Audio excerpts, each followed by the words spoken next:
Hello friends, I'm here to share a few words about the different structures that have been present in the LabVIEW program. To visualize the different structures, just right click on the block diagram and in the functions palette programming section, you could see the structures. For loop, while loop, time structure, case structure, event structure are some of the basics, and in this video I'm going to explain you about the for loop and the while loop. Just click and drag for the size you need. And this is similar to the one which you have studied in the C and the C++, in which the iteration will be continuing until it matches the condition of the loop count. And this is a loop iteration count. And let me explain with the example. Just to adding two numbers, I'm giving the value of the I as one of the input, and for the other input I'm using a shift register. The purpose of using the shift register is that the output which I got in the previous iteration will be used for the input for the proceeding iteration. To visualize an input, just right click on it and create an indicator. To initialize the shift register for the first iteration, create a constant value of 2, and to denote the number of the iteration that it should be done, create a constant of value 4.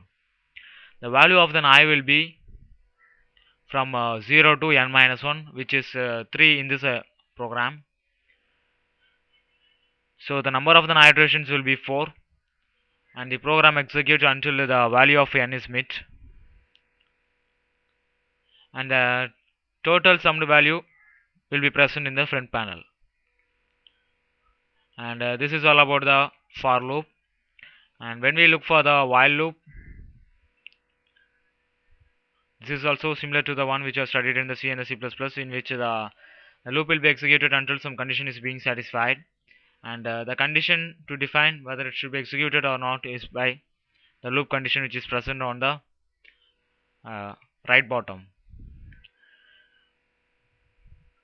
To create a control over here, just right click and create a control. You could see a stop button in the front panel, which is used to define when to stop the program. And I'm explaining the same with the example.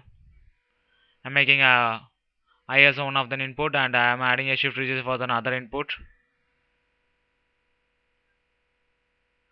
creating a indicator, and then initializing the